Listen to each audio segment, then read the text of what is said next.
This might be one of the most interesting Manchester derbies we've had the pleasure of talking about in a while. Maybe not Kim, not right now anyway. But Manchester City are in atrocious form. Manchester United haven't quite got the new manager bounce that everyone expected. Certainly I hoped for them. They come into this thinking, if we get a win here, you never know what could happen. City come into this going, if we don't win here with Arsenal playing Everton, Liverpool playing Fulham, the title race could be well and truly dead in the water. How are you feeling, Kim? The title race is completely dead in the water. 1 win in 10, 7 losses, 23 goals conceded in 10 games. That's 2.3 goals a game. That's unheard of for Manchester City.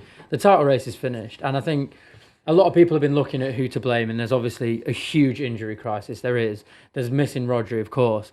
But the board have to take some blame. You've got Kevin De Bruyne, 33, Gundogan, 34, Walker, 34, Stones, Ake, Akanji, Grealish, consistently and will always be injured for at least 10 to 15 games of the season. And then you're relying on players like Kovacic, who was brought in as a backup, and Rico Lewis, who probably just isn't cut out to the level yet.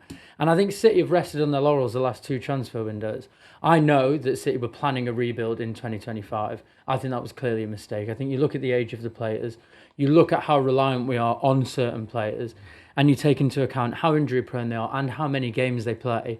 I think the transfer window over the last couple of years has been criminal. To sell Liam Delap and get rid of Julian Alvarez and have just Erling Haaland playing 70 games is ridiculous. I mean, he's the only one, apart from 2 or 3 players, who's actually scored a goal for City this year. We're over-reliant on him. It was 3 years ago we spent £45 million on Calvin Phillips. From minute 1 that he stepped on that football pitch, you knew he wasn't going to be good enough for City. But they've had, 5 transfer windows since then and haven't bought in a backup. So there's clearly a huge problem. We've let Douglas Luiz go. We didn't use his buyback clause. We let Romeo Lavia go. We didn't use the buyback clause. And I think they've just been so over-reliant on these players who have been absolutely unbelievable. Let's not get it wrong. 4 titles in a row, a treble, some of the best players you've ever seen play in the Premier League. But they can't do it all the time.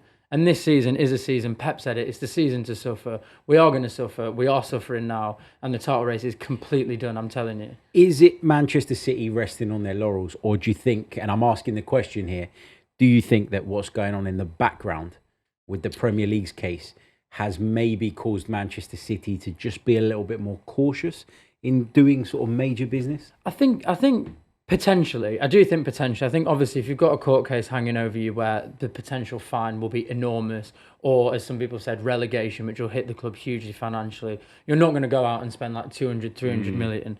But we have bought Savinho, who doesn't look quite up to it yet. Michael Olise was on the market for £53 million. Why did City not go in for him? He's a perfect winger for City. We bought Doku as well. That was, £35 million, £40 million?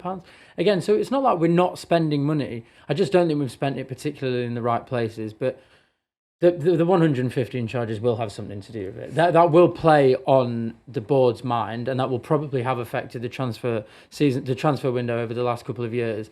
But I also think that, from my knowledge, there was a 2025 rebuild planned, and I think they just misguided that. I think it should have been 2023 or 2024. I want to also talk about Guardiola in this case, because he's one of these managers, because of everything he's achieved, no one will ever say a bad word about him. But he's also said many times he wants a small squad. And I look at this now and I go, he's got James McAtee, who I think he's definitely not ready to play for City. But in the current scenario where you're asking Gundogan to play every single week, and evidently physically he's struggling, and many other players are, there's other players that City have that they could throw in there. Why hasn't he? There's a little bit of that going on as well, I think. Yeah, it's difficult to know exactly why. Pep Guardiola is always, as you say, he's done so much. He's always got things right, to the point where, if you think of where his shortcomings have been, you can think of 1 or 2 games during his Man City tenure, because they really stick out like a sore thumb, because generally he's been so good. But I think he's just looked at some of these players, your Haalands, your De Bruynes, people like that, and gone, these are top players. And at some point, they have got to take responsibility and drag us out of this. I think he's becoming really frustrated with the players as well, because he keeps talking about the guys that are missing, and rightly so, it is a problem. But I think he looks at some of those players and he thinks, come on, what's going on here? Like, you need to drag us out of this, and you're not doing it right now. And you can tell he's getting rattled. He's reacting to crowds. He's biting in interviews. He's getting more frustrated than he normally would with decisions against them. And I just think, maybe he's got to that point where he's not feeling reciprocation from the squad, I guess. And I think that's why I'm so certain that City are out of the title race, because as I mentioned before, I do think the board have done, haven't done the best of business. I think we're suffering a huge injury crisis, but I also think the players who are playing are not playing anywhere near to their level. I mean, I watched the Juventus game last night. Obviously, City lost 2-0. We are now 10th. In that 10th from bottom in that Champions League table, 1 point away from the drop zone. So we might genuinely not qualify from the easiest Champions League group stage of all time, which is obviously really worrying. But there was no desire whatsoever. And I know I can single out certain players. You can single out Kyle Walker. The drop-off is insane. He didn't sprint back for the first goal. He didn't sprint back for the second goal. We conceded 2. There's that video going viral of Ilkay Gundogan, who's jogging back while their players are attacking. If you're not fit enough to sprint back, you cannot be playing in centre midfield for Manchester City in the Champions League. Pep must know this. Pep must know he's not fit enough, but refuses to play like a Mateus Nunes there. It doesn't really make any sense. So I think we can over-talk it and we can over-analyse it, but it's more strange than it seems at face value. Why is Erling Haaland not moving? Why is he not moving? At Anfield, honestly, I did not see him move out of about a 30-centimetre radius. Jeremy Doku came on, played 4 fantastic balls into the middle, and Haaland didn't move. You can't really equate for that. You can't equate for the fact that Jack Grealish picks up the ball and has lots of space in front of him and just won't shoot. You can't equate for the fact that Bernardo Silva's not even that old. He's only 30 years old. One of our best ever players. One of the best right-sided players to play in Premier League history. And he's just been so terrible this year that he's not creating anything. And I don't understand what it is. I think what we discussed the other day, I think it's a big mentality issue from the players at the moment. They go 1-0 down or something goes slightly against them and they don't know how to react.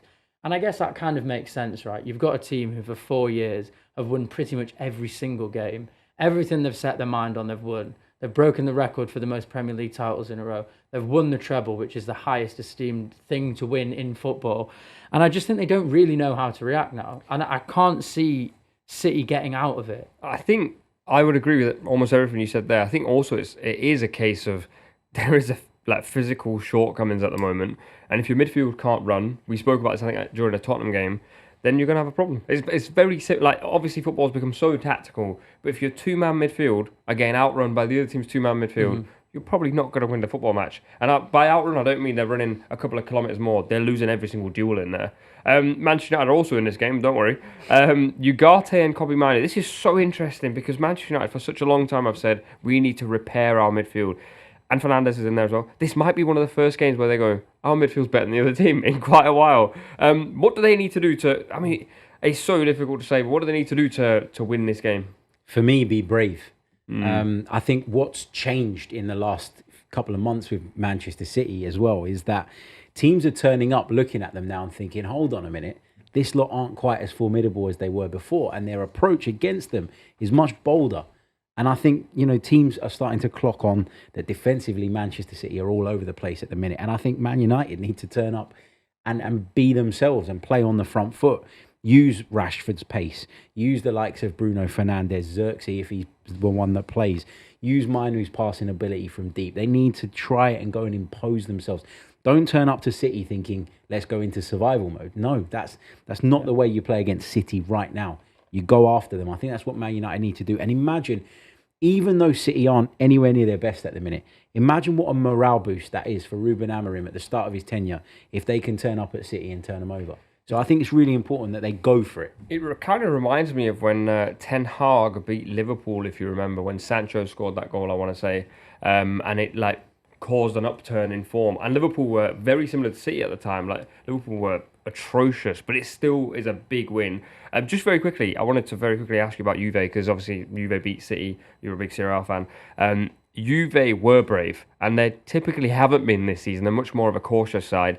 Are you saying Manchester United probably look at that blueprint in terms of mentality and go, we'll borrow that and just get at City? Yeah, they should do. And you're right to say that Juve in the past, particularly under Allegri, were a more negative side. That was one of the big frustrations of so many of their supporters. Sort of halfway through last season, they were kind of in the title race. And people were going, this is dire. And other people were going, but you're in the title race. What are you complaining about? And I think since Motta's come in, it's not been perfect, by the way. There's still a lot of things I think that he needs to iron out. But one of the things they've done is find that balance more. And I think if you're Manchester United, you're absolutely spot on. You look at that You try and figure out how you can not replicate it because you're going to play a different system, different style, but try and apply some of the same principles. And so many teams have applied those principles against City in recent times. Yeah. You know, Feyenoord were down and out, but they looked at Man City and they didn't think you're formidable. They didn't think the game was done, and they kept going and they kept plugging away. Liverpool obviously beating them as well. Crystal Palace put in a good display against Manchester City. So being braver, I think, is the way to go against them in their current state. Yeah, I completely agree. I mean, we spoke about it last year, and City did manage to get over the line, mainly because of the brilliance of Rodri, and Erling Haaland was on fantastic form. City's problem over the last 2 years, which has been exacerbated massively over the last few months, is that they're so easy to get at on transition. They're so easy to get at. And I think, like pretty much every team who is worth their salt, and especially a team like Man United who's worth £1 billion, if you attack City, they will win.